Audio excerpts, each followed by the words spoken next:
Hello guys and welcome to episode 1.9 of Shots Fired Podcasting Season 1. Here we are guys, I can't believe it is almost over for Season 1, but oh my days, what an amazing couple of months we have had so far here at the Shots Fired Podcasting. Of course, representatives of Hardcore League, the official news outlet chat show and podcast. So guys, joining me this evening, it's going to be a really fun night. I do apologise, we're a little bit later than planned kicking off, but hey, it's just built up the anticipation there. See, we've got a few people in stream already, but kicking it off guys, tonight we have the amazing Team Apex. Now, I was fortunate enough to cover Team Apex during the grand competition event a couple weeks ago. And oh my days, they just dropped those death-killing moments. Absolute PTFO savagery we saw from this amazing team. And tonight, they're going to be represented by the amazing Collard Greens and Resus Pieces. Guys, I'm very excited to introduce these two individuals onto the cast. And without further ado, Collards, Resus, how the devil are you guys doing this evening? We are doing we're excellent. Great. Glad Happy to be here. Uh, Copying me, gosh. Jinx. Now you're just going to listen to me, guys. Those guys are jinxed now. They can't talk for the rest of the cast unless I give them permission. No, we're just kidding. We're just kidding. So, right, okay. I should probably direct questions specifically at one of you to make things a little bit more clear, just to save the confusion. But yeah, okay. So, starting with you, Resus. How the devil are you this evening? I honestly couldn't be better. For me, it's kind of like in the early afternoon. I got to sleep in. It's a Friday. I'm having a great day. I love those Lions. I love those Lions. Didn't get up till 6:30 this evening myself, which, you know, some people call a little bit dysfunctional. I just call it work. Yeah, no, great. I love my Lions. Absolute fan of my Lions. And Mr. Collard Greens, how the devil are you this evening, dude? I am doing swell. It is lunchtime here in snowy Colorado, and we have a full-on blizzard going on right now. All right, cool. So I am glad to be here and getting cozy, getting ready to have a hell of a show. So I've just got this vision now in my head of you sort of sat by this nice, warm, cozy fire, you know, maybe with a mulled wine, a cigar. Maybe you're naked. I don't know, because it's an image in my head. I just don't know. But you know, it's a very cozy scene, and I have to admit, I wish we would see some snow. All we seem to get is this mediocre, bland weather system that's just constantly wet and grey and raining. When what you really want is some ice in your heart, you know, to really take away the germs. Ice in your veins. Some ice in your Well, I veins. could have done without that scene in my head, but thanks for that. Yeah, not a You problem. pretty much nailed it, man. It's right by the big hearth, and yeah, we got a cigar going, silk boxers, silk robe. You know how. Oh, very pretty much Hugh nailed it. Hefner. Very Hugh Hefner. I'm loving it. I'm loving it.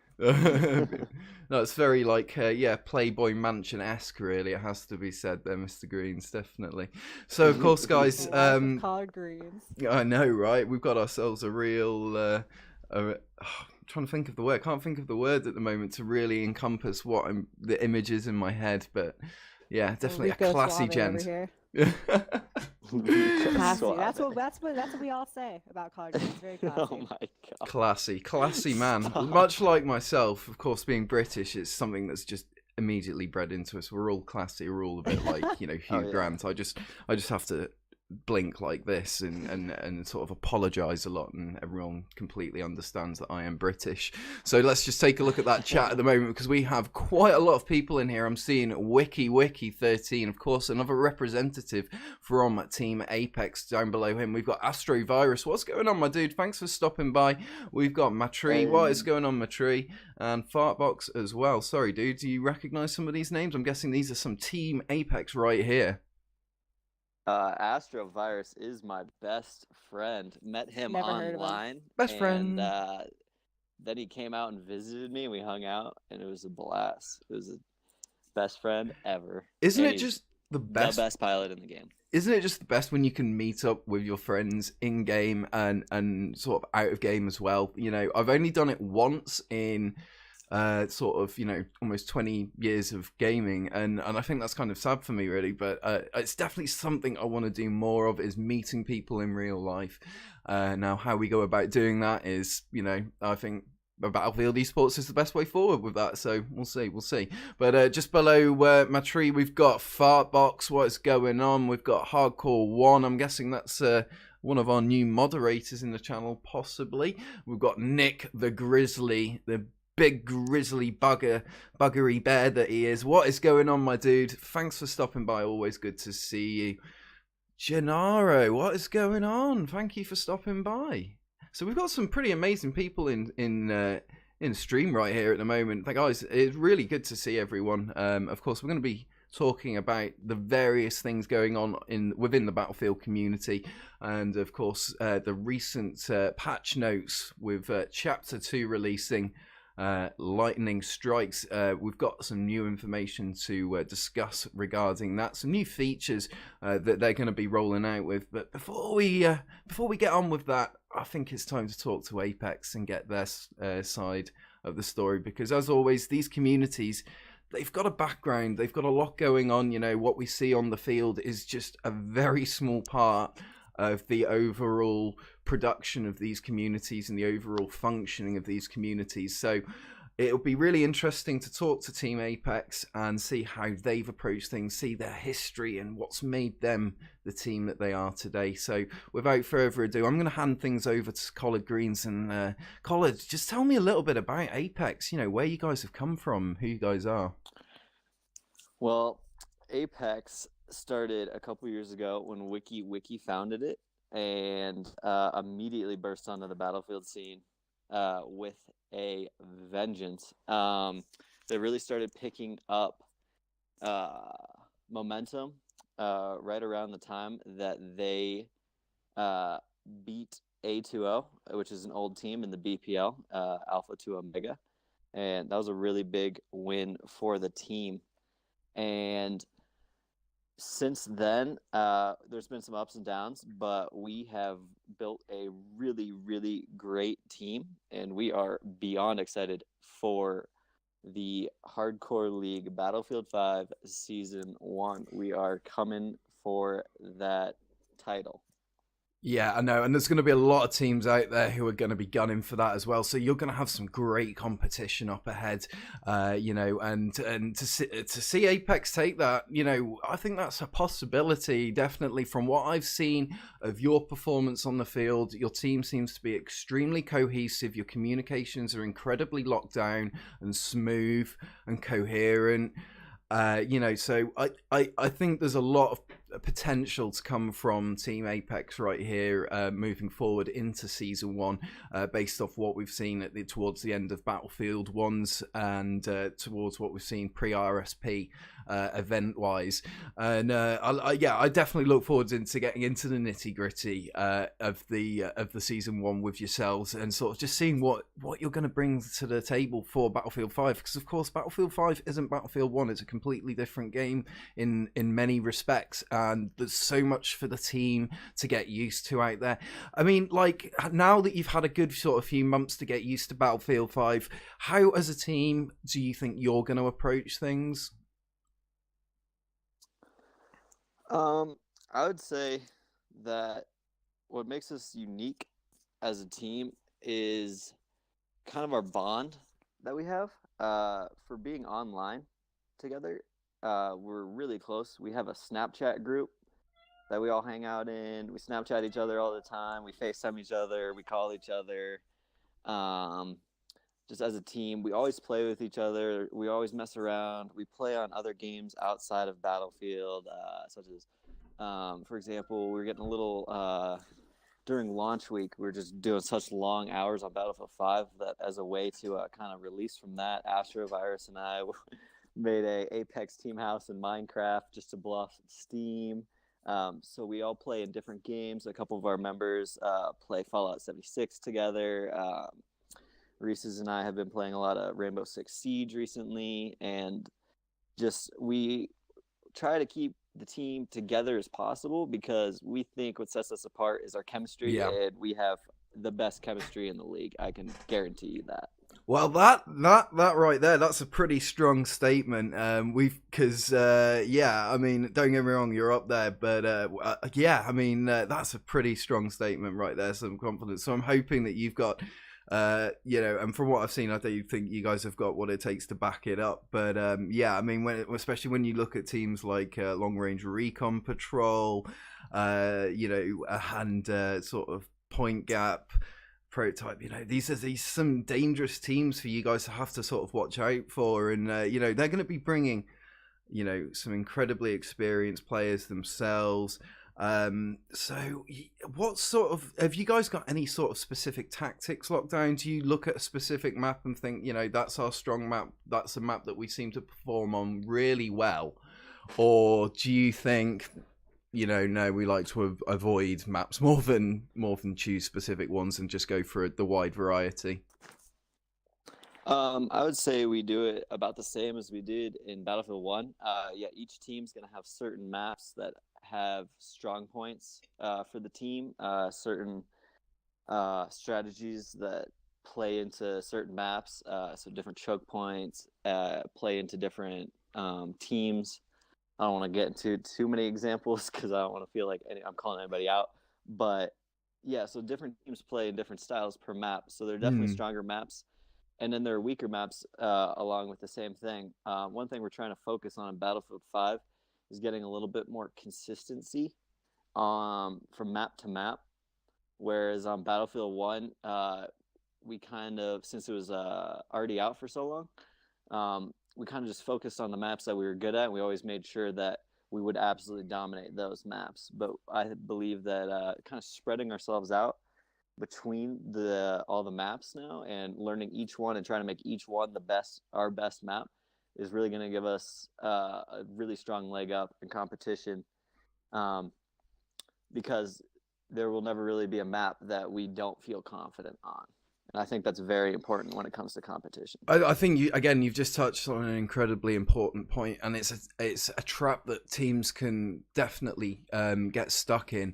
We all have our favorite maps. We all have our maps that we enjoy. I mean, for me personally, it's like Twisted Steel, it's Araz, which I know isn't everybody's favorite map, and the problem we can see develop is that teams will start just playing the same maps and they will be amazing at those maps, but then put them into another situation when another team says, oh, we want this X map, and then you've got no experience on the map. So the team that's going to take the wins is going to be the team that's the most rounded and that is willing to sort of have that whole experience of Battlefield, rather than just being specifically locked down to having that one map that you as a team perform well on. It's going to be about performing well as a rounded team, and that's something I always try and impress upon during my shoutcasts, is that the teams that take it are the teams that are willing to be dynamic, the teams that are willing to change up their approach and can do that on the fly. So, Rita, I mean, how long have you been with Apex? Let's see. I think I joined right around October of last year. So just a few months. It hasn't been super, super long. But like Collar was mentioning earlier, honestly, one of the first things that stood out to me when I was meeting the Apex guys was just the chemistry and the communication. And they really are, I mean, they were strong with that before I joined, and they've only gotten more and more strong with the chemistry and the call outs, and just having a really, really coordinated Discord and team practices. So yeah, it's been fun to see it grow even just over the past few months. Yeah, no, absolutely. And again, that's such an important point, that the chemistry, the cohesion, we've seen a lot of different approaches by a lot of different team leaders and teams over the years. And I have to admit, the way that you guys do it and the way that the teams that have the longevity, it's always down to having a good time. It's a group of mates. It's cohesive. Things are locked down, The teams that don't seem to do so well are the teams that lack the cohesion, that take it too seriously in a way, and almost, because we're all here to have fun at the end of the day. This is what we all do to relax. None of us get paid to do it. Maybe one day perhaps, but right now we're all doing this to have fun. And if you're not having fun, then you're not doing it right. And that's so important to remember when you're transferring those cohesive skills, that cohesive communication onto the battlefield. That's really going to enable your team to step it up onto the next level, enabling them to take that win in the most savage, brutal way possible. You're going to be hitting those back flags. You're going to be taking the feet out from underneath the enemy team before they even realize that you're there doing it, because your members are just going to be so locked in with what everybody else is doing. You're not even going to need to communicate it because it's so well planned out. Again, that is something that takes an incredible amount of time and effort to get to that stage.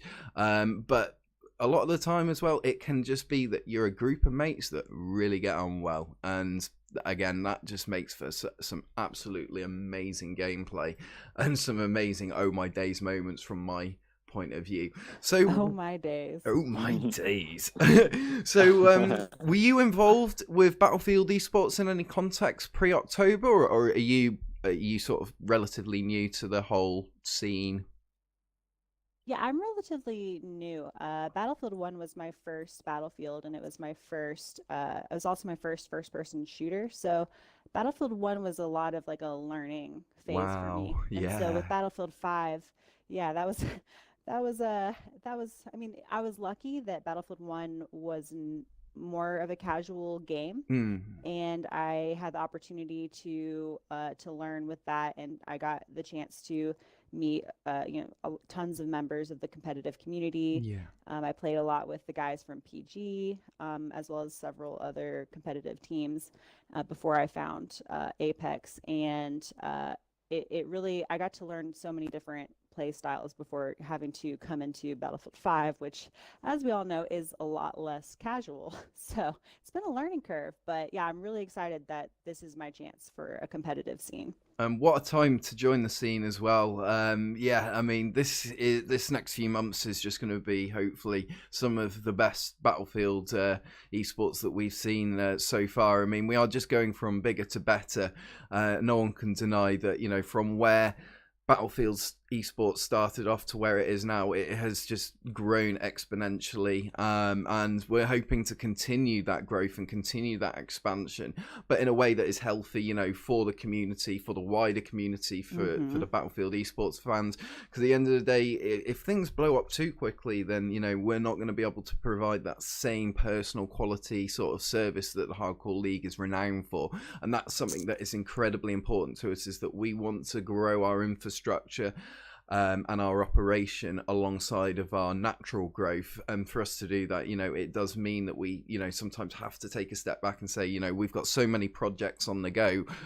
As great as it would be to take on more projects like Retro Battlefield and other sort of situations, you've got to sort of have a cut-off point and say, no, at the end of the day, you want to do stuff well. You can only do so many operations at one time. But that's something that as we grow, as the Battlefield esports scene grows and as the community grows, we can start taking on more things, really. So I mean, we're about to see we're hopefully about to see the drop of RSP. Still no word on it just yet. Obviously, there's a lot of people on tenterhooks out there. It's still a massive bone of contention for whole swathes of the community. Me personally, I just putting my trust into the devs that they have got something planned out there. It's no point worrying about it. If they're not going to give us any information, they're not going to give us any information, guys. It's rare that DICE and EA clam up like this. I have to admit, in 13 years, this is the first time that I've seen them be this quiet about a game subject, But as I say, they have always delivered in the past, and I think to a certain extent we just have to trust them. They are the professionals. They do this for a living. You know, if the game flops, then they don't get a job next year, sort of thing. So I really do trust in DICE and the history that we have with them. So I think, again, we just need to really keep in mind that RSP, it will come. It's just going to take its own time, really. So obviously, being quite new to the community, I'm guessing you probably haven't got too many pre-game rituals up and running just yet. But maybe Collard Greens, the wider Apex community, do you guys have anything that you like to do in the run-up to a match that gives you sort of good luck, or anything that you like to do to prepare? Yeah, so we have several team rituals, as well as I have a couple personal rituals. I like it. I like it. For team rituals, we have a music page on our Discord where you can put in any song and it'll play it. So we all get like to hang out in there and listen to music and stuff. And Astrovirus is one of the best entertainers that I know.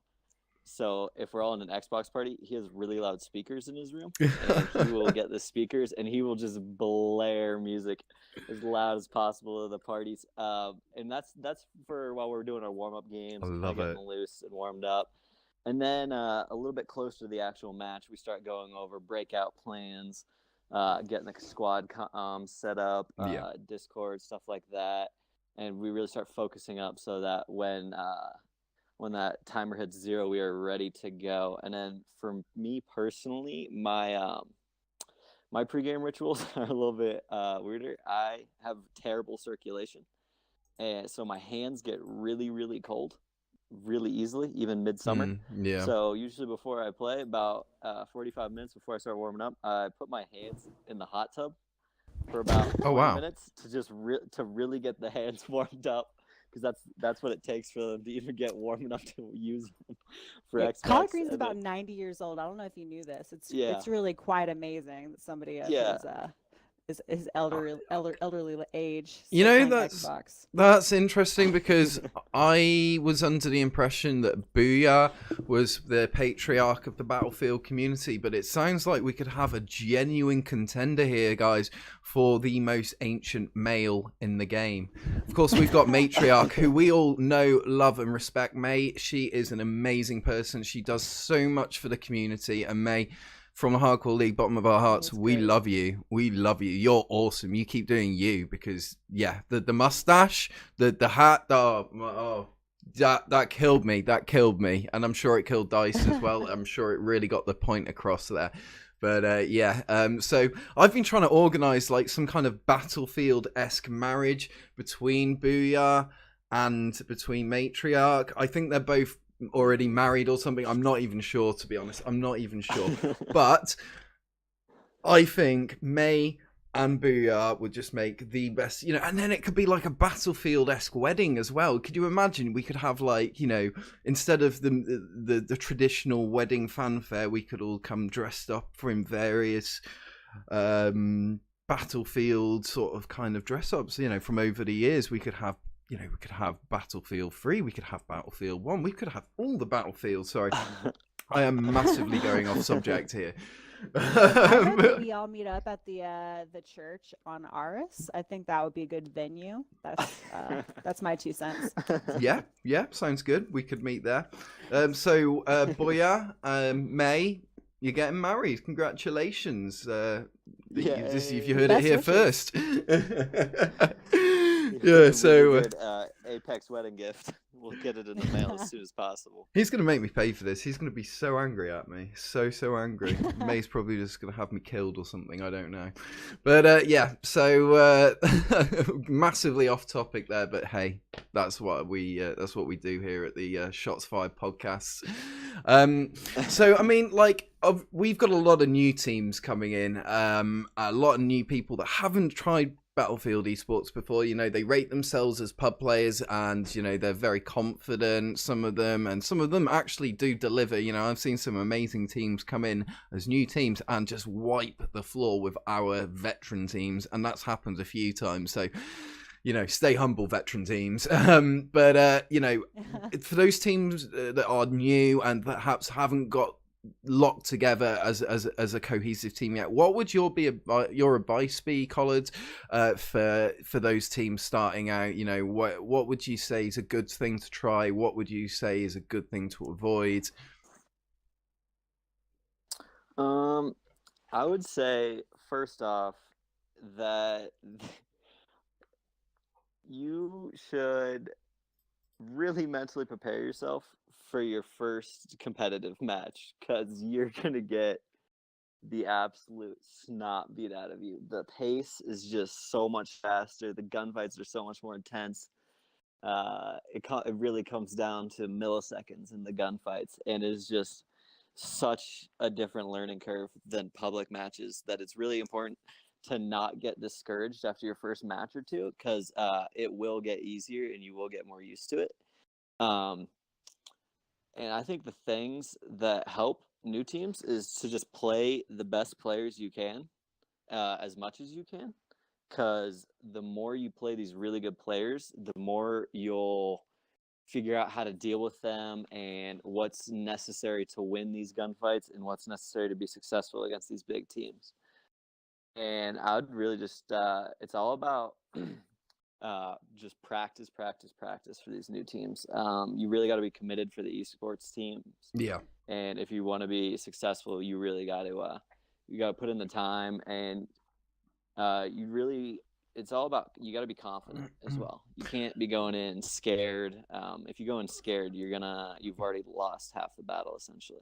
Yeah, I mean, and one other thing too is I know that Wiki always like stresses this kind of when we're like the intake of new members, that it's not only just like the amount of skill that we're like looking for as we build the team up. It's also like the overall like a good matchup, like a good mesh of personalities, and I feel like that seems to be really important, right, for building a new team. I don't think you can understress that enough, Reese's, at all. That is so important just to the integral running of the community on and off the field, and you can see the communities that do communicate. It really does show in the communities and the teams that don't quite have it locked down. Again, it does unfortunately show on the field, especially to the shoutcasters, because obviously we get that bird's eye view, we get that omniscient narrator's view.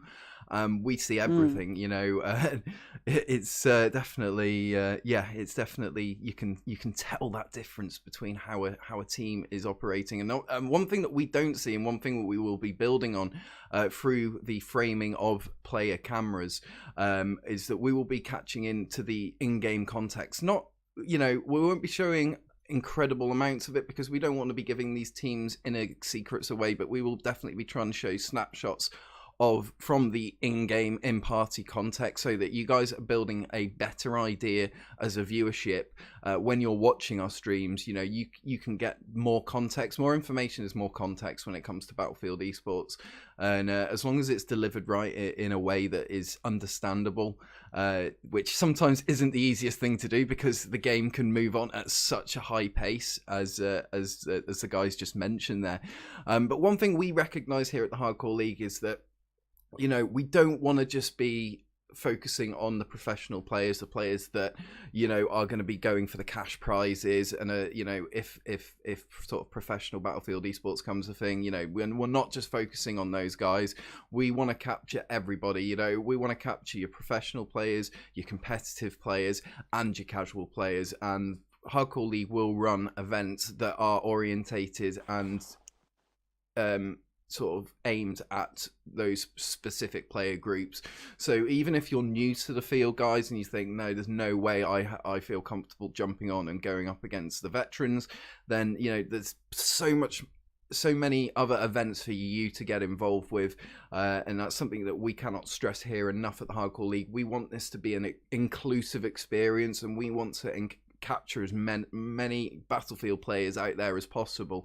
So of course, guys, don't forget to tell your Battlefield friends that we are here bringing you the absolute amazing savagery that is Battlefield esports, and we do it in such an incredibly unique way. You know, we've been doing it for years, and it seems to be going incredibly well. So this is an amazing time to step on board, guys. I can't understate that enough.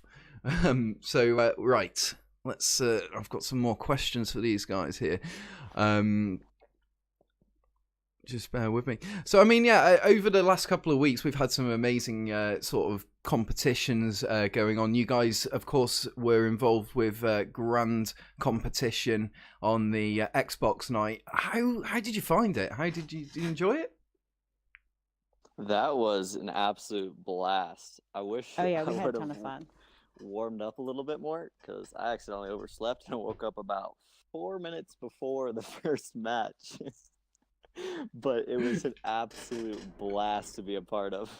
Yeah, I love the scale of it. It was great being able to see like all these names that I know and like some of my friends from other platoons, and because normally when you do these sort of like competitive things or like, you know, scrims, obviously it's like a much more downsized operation, but being able to be in there just like with a fully stacked server, that was an experience. I loved it. Yeah, and considering like every player that you came up against, you know, in some context was, you know, involved with the Battlefield esports scene, so you knew you were up against someone, you know. It was, and these teams, although they wouldn't have been coordinated to quite the same extent had they been, you know, one specific team on each side.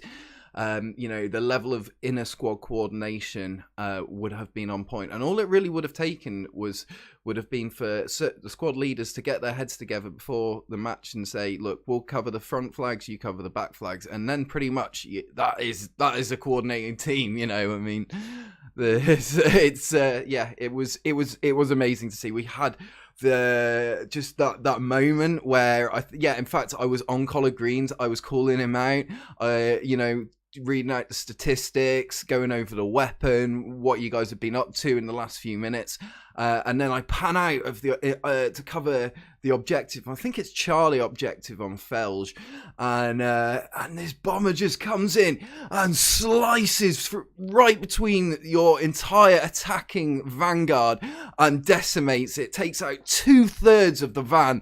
It just blew my mind, and I just completely lost my poop for like 2 minutes. I remember that because I had to jump yeah. in a Spitfire and make sure that didn't happen again, because that was like the 3rd time he'd gotten me. I was not pleased at that particular moment in the day. I mean, damn! Every sort of five games, you just get one of those moments, and it's just like it's like I have literally almost fallen off my chair. There's probably been about 10 moments that I can think back of over the last year or so where it has just been like I've literally had to go away, have a drink of water and calm down, because it gets too intense. Like, and maybe I'm getting too into it, but that for me is just like my reaction as well. The excitement is genuine, and when this actually means something, when we get onto ranked seasons, guys, oh my days, it's just gonna be so intense. You know, when you get down to those last matches, I was covering Phoenix Elite Aerial League, the season 2 playoffs at the beginning of sort of end of November, beginning of December, if I'm not mistaken, maybe a bit earlier. And you know, it was like 6 hours of straight shoutcasting, just for the finals alone over 2 days. And on the last day, you know, this culminated probably about 70 different matches and showdowns between individual players, something in that region, you know, culminating approximately sort of, let's say, about, you know, 100 hours worth of straight Battlefield play across all these different players. And, you know, to come down to the last sort of 4 teams and watch these guys play out in the skies, it was just incredible. The skills and you know, these guys, they knew their jobs inside out. They knew what they were doing. These were the creme de la creme of Battlefield aerial combat, and it just showed. So as soon as we do get that RSP drop, as soon as we get our place to call home, the Hardcore League promises you guys, we are going to be showcasing you some amazing Battlefield moments. And like, it's going to be you guys out there who are going to be it's your names, your actions, your skills that are going to, your team's amazingness that is going to be broadcast to the wider community. We are purely just a delivery, a platform for you guys to just say, hey, I'm here with my skills, I'm a PTFO, I'm a good medic, check me out. That's what it's at, and that's what Battlefield's never really had in the past. So that's something we're hoping to step on board with. But so yeah, I mean, looking up over the next couple of weeks, we've got Chapter 2, Lightning Strikes. And of course, for those of you who aren't already aware, check out hlteams.com. We will be now uploading weekly articles to that website, and these articles, they look amazing. You got to check them out, guys. Written by myself, DumDum, Shadows. We've got so many people out there who contribute towards the website, and the information that you can get, guys. This can be your one-stop shop for news, and we have so much for you guys to have a listen to. So yeah, let's just check out Lightning Strikes here. Just bear with me 1 second. Have you guys had opportunity to play post-patch much at all? To some extent. I've definitely played a few games. Not enough to get the new gun. I definitely want to. I need that gun. Everybody's been talking about it, but enough to kind of get a feel for it. Enough to definitely notice the footsteps. Obviously, that's been, I think, the major takeaway. Wow! For me. Oh my gosh, it's wild. Battlefield footsteps. I never thought I'd be so glad to hear enemies walking up on me. Yeah. It's taken a minute to get readjusted to it. Honestly, it's right. I feel like I got echolocation at this point. I feel like my player character had absolutely. I feel like my player character had his ears syringed. You know, it was ridiculous. I was like, wow, how much wax did I have in my ears on Battlefield? I guess all these sandy environments, you know, the build up of wax, who knows? But yeah, the footsteps just kind of blew me away a little bit. So but of course we've seen the reintroduction of Rush. We've also seen the introduction of Squad Conquest. Have you guys been able to catch up with any Rush at all? I have not been able to yet. We have a scrimmage later today, actually, and it's Frontlines. So I have been running Frontlines mostly just to get warmed up for that, just to get in the mindset. Now there's a gritty game mode right there. Mm-hmm. Oh yeah, sweaty as well. Absolutely, very much so. We did a test match. What was that, Reese? A couple weeks ago. Yeah, in Frontlines, and we went the full Frontlines time allotted, which is I believe an hour, and that's an brilliant. Hour straight of comp play is exhausting. Yeah, I think if we have that as a comp game mode ever, we'll have to be careful with that one, because it could go on for an hour. It could go on for 6 hours, because you play, 3 rounds of that, or 3 hours. It's gonna, and it goes to the timer each time. And bearing in mind, if you get a team that is, the 2 teams that are roughly the same skill set, then you're gonna be sat there for that full hour. No one's going anywhere. I played a little bit of Frontlines last night, and oh boy, we played out that full hour. I was playing with Long Range Recon Patrol, and damn, it was savage. It was just towards the end of it, my fingers were aching, and I don't think I've ever had that on Battlefield before, where, my fingers and wrists were aching. So, but definitely. So yeah, I mean, I haven't had the opportunity even myself to check out Rush. I will definitely be jumping on a little bit later on this evening, I think, just to kind of get a feel for it. They always change it up a little bit, and it'll be interesting to see what they've done with it. I did used to enjoy watching the 64 player Rush. Unfortunately, they got rid of it fairly quickly, and that I think was actually quite good fun. But 64 players across 2 objectives could be a little bit crazy. But Operations does it in a very similar capacity, and Operations works quite smoothly. Yeah, we've got the new weapons out, as Reese mentioned. I haven't actually had a look to see what the new weapon is. Are you guys familiar with it yet? I know it's the medic weapon. It's called the ZK, and from what I hear, it is like now the shining star of the weapons, like the arsenal for the medic class. So that's why I'm really eager to try it out myself. Yeah, the ZK SMG, if I'm not mistaken. I'm just getting it up right now. And it looks like an early version of the Uzi in many regards. So, again, going to the medic class, with it being an SMG, of course, the medic's running SMG predominantly. Because Dice hate us. No, I'm just kidding. Yeah, it'll be interesting to get to grips with that. Unfortunately, because of the way my shifts work, and I don't know whether this is the same for you guys, I struggle to unlock the weapons just because my playing time of Battlefield is very sporadic at the moment. And when I do get on, I kind of just want to get on and play the game. And I know they want you to go away and do specific things to unlock these these weapons. Unfortunately, it's just something I don't have the time to do, and it really frustrates me because essentially it means I'm guessing to a certain extent I'm going to be stuck with the same weapons unless they just release free weapons occasionally, which is perhaps a little frustrating when I think Tides of War and the way they've gone about this. But that's just me as an individual. I know there's a lot of people out there that do enjoy Tides of War. They find it, it gives them that opportunity to go and chase stuff down, and that's generally something that people really appreciate. We got Toxic Savage coming in with that follow, my dude. Welcome on by to the stream. Thanks for stopping by. Your support is very much appreciated. Just looking a little bit further up the chat there, we've got Mr. Shando dropping in as well.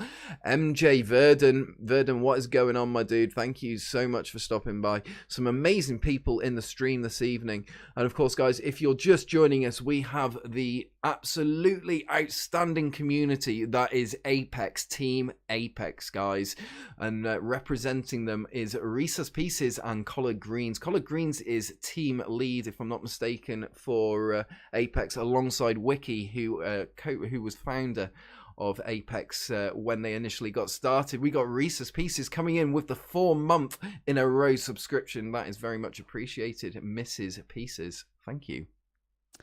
It just flew right by. 4 months. Can't believe it.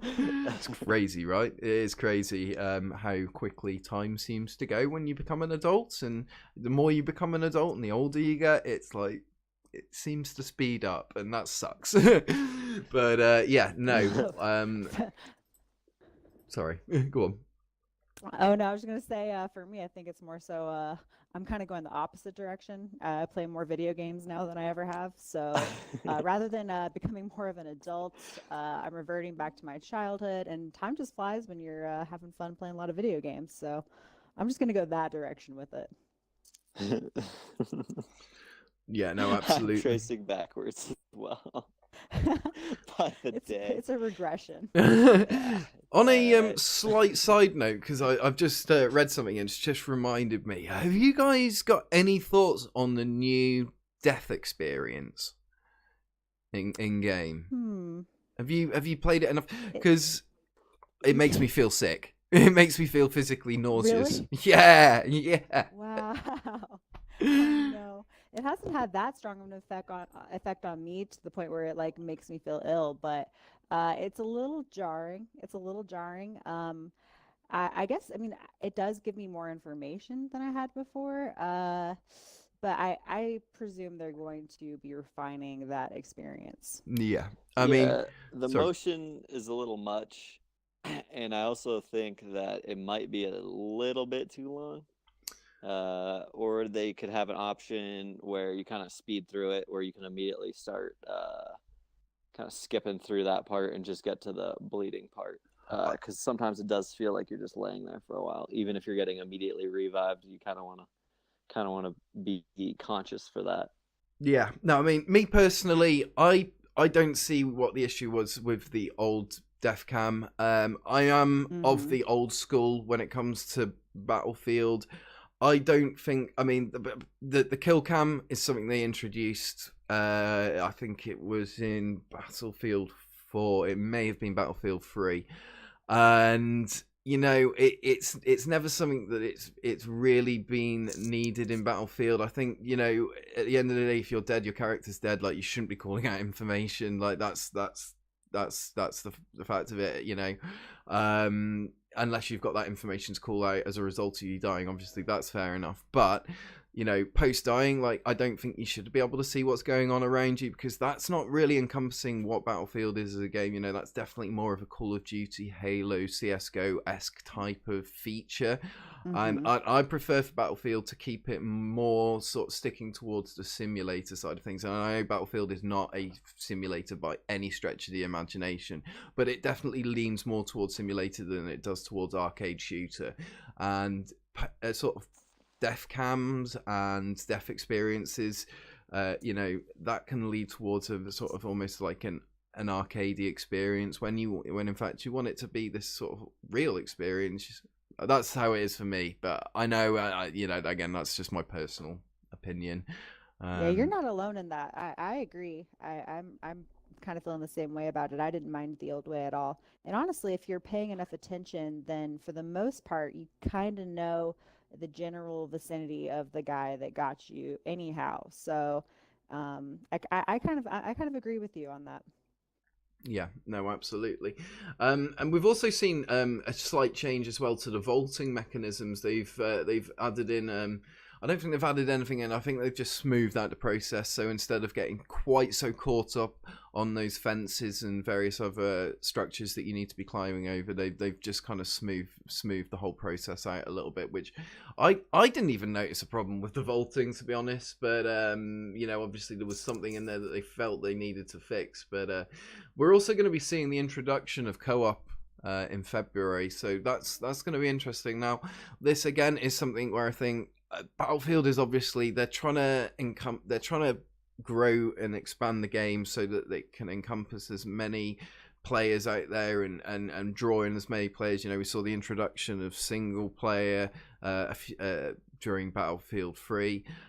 We've seen sort of various other things get introduced. We're going to be seeing the Battle Royale take, Battlefield Battle Royale take. So they're obviously doing a lot to encompass other players. This, in a way, it does like slightly disconcert me because, you know, Battlefield does Battlefield well, and it has done. And a game that has done this well wouldn't, you know, it's lasted for years. You know, we're coming up to the 20-year mark. We're not far off it, and you know, I'm just worried that they're going to kind of outgrow its original sort of like what made Battlefield great to begin with, and in a way we're not going to recognize the game in years to come, or it's going to expand to the point where they're gonna again, talking about too many projects at once, too many operations at once. Your quality drops off. So that's what I worry about is that they're going to expand the game a little bit too much, and we're going to lose what everyone fell in love with to begin with. What do you guys think? I'm kind of hopeful that with such a like close-knit and vocal community that seems to kind of converge on some of like a lot of the same ideals and a lot, and most of the community members that are really vocal like that have been around for a long time. I'm hoping that we can count on those guys really to like keep them honest, I guess, so to Yeah. speak, and kind of stick to what we all agree is, like you said, what makes Battlefield so special. Yeah, no, that's it. I mean, and yeah, you touched on a good point there. I think with a community like this, and especially how vocal and cohesive everyone is, in the fact that we can, you know, put stuff together in a way that DICE sees as professional, and these guys, you know, they do listen to us, to be fair, and you know, we've got some great communication going back and forth, and that should really keep the longevity of the game going. I know, I'm just aware now that this has become sort of almost a shareholders game.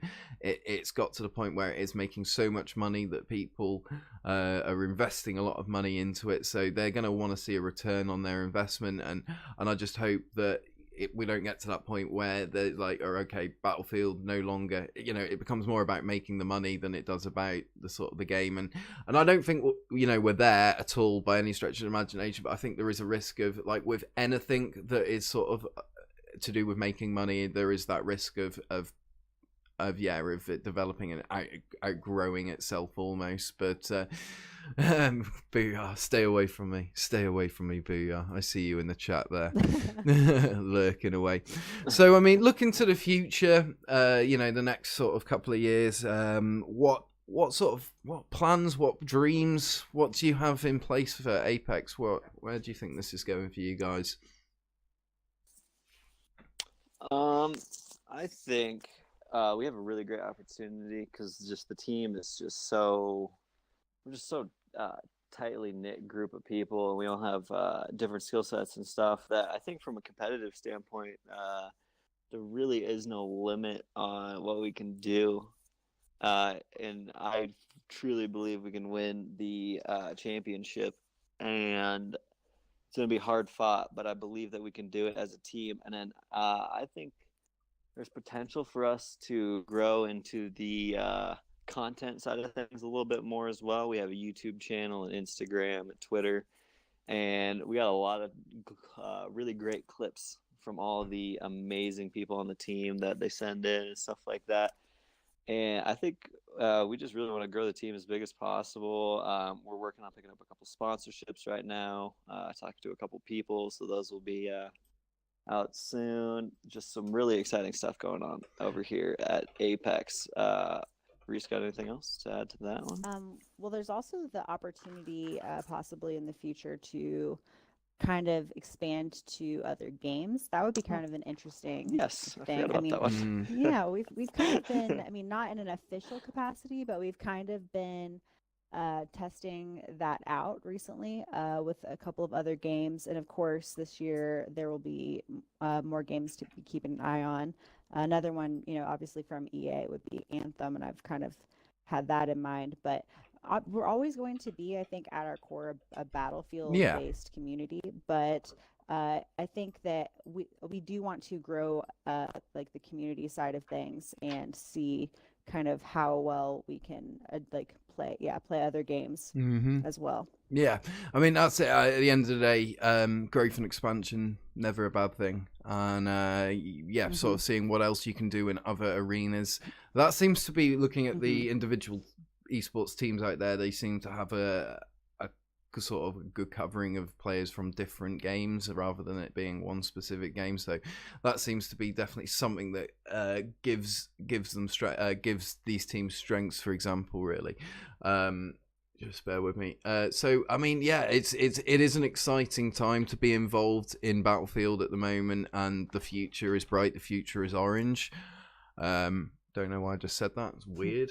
But yeah, this is like quoting some Naughty's mobile phone advert for some reason there. But yeah. All right, guys. I mean, it has been an absolutely fantastic evening here at Shots Fired Podcasting. I'm going to be sending you guys on to Deity in a few moments, so don't forget to tell him who sent you, and tell him we love him and respect him, and his beard is awesome, and we hope he's getting better after his operation. Just make sure you tell him that the Hardcore League loves him. But in the meantime, I'd just like to thank Recess Pieces and Collard Greens for giving up their time, coming in and talking to us here at Shots Fired Podcasting. As always, guys, it has been amazing. We have one episode left of season 1. It's just gone so quickly. We'll be kicking season 2 off after a short break. And season 2 is just going to kick y'all's asses. It's going to be amazing. We're putting a lot of work in. We're getting a lot of good, interesting people to talk to. Hoping to get some big names into that cast. But in the meantime, guys, don't forget to check out Team Apex later on when they have their scrim. No doubt that will be getting casted by somebody. But in the meantime, I thank you one and all for stopping by. You people are legendary. The Battlefield community is amazing. And yeah, everyone except Booyah. I'm just kidding. We all love Booyah. In the meantime, say hello to Mr. Deity. I've been HitmanPike. Peace. Awesome. Thanks so much.